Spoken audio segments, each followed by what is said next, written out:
Since we were little, we've been doing, scratch baking.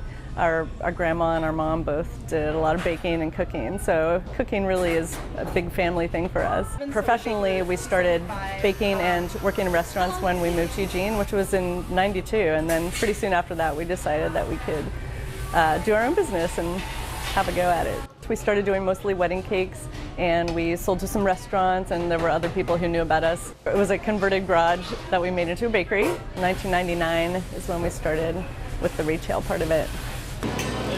One of the things that I feel is great about our business is Catherine and I are here every day. We care a lot about quality. With every single ingredient, we kind of look at it and look at the local supply, and sometimes it's a supply issue, sometimes it's a price issue, but we really do try to do as much as we can as far as local ingredients.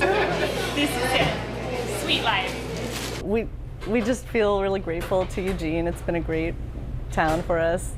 People love us, we love them back. So today I'm making a frangipani tart. It's basically a baked nut tart with some sort of fruit. Today I'm making an apricot almond one, and we have a finished pear almond one to show you. So the first thing that you do with it is it's a shortbread crust, which is basically butter, sugar, and flour. And I have it here in a bowl.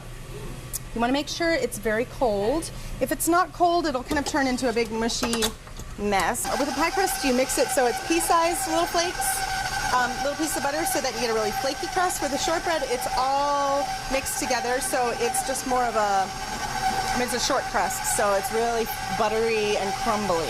So you can tell it's coming together. It's changed in color. It starts to get a little darker and yellower.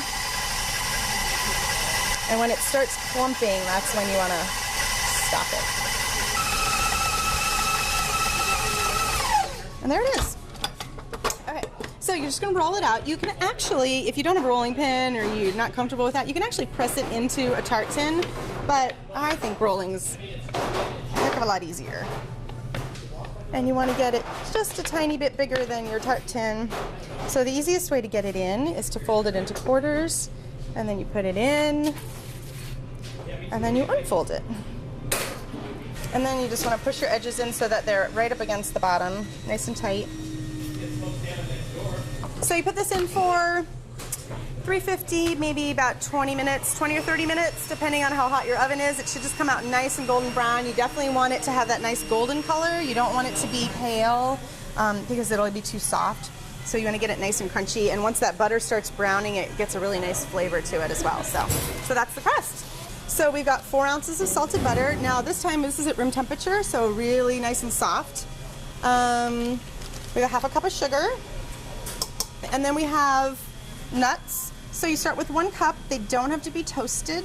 And we're going to puree them in a Cuisinart or grind them up in a Cuisinart so that they're really fine. So we've got some nice ground almond, nice and fine, almost like a flour. Before we actually put these in, we're going to just mix the sugar and the butter together a little bit. Then you put your nuts in. So then we have 1 egg and 1 egg yolk that go in. And then we have a teaspoon of vanilla. Never hurts to put a little bit more. All right, so you take your filling, and you can kind of give it a little mix. Sometimes mixers are really good about getting stuff off the sides, sometimes they're not. So you can give it a little hand mix just to make sure it's all combined. And you put it into your crust. So you just want to smooth it around. It's pretty soft and easy to work with.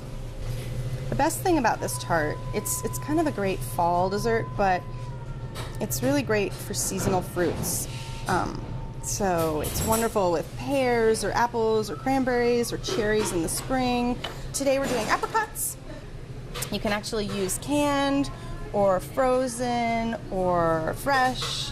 You just arrange them however you want. It doesn't really matter. You can actually just sprinkle these on and it comes out just as beautifully. In the oven, 350. We have a convection oven, so we bake it at 275. It's kind of hard to overbake it. Actually, when it gets really nice and dark brown, it just gets more nutty and toasty flavors. So just bake it till it looks nice and done and brown on top and jiggles really evenly. And that's it.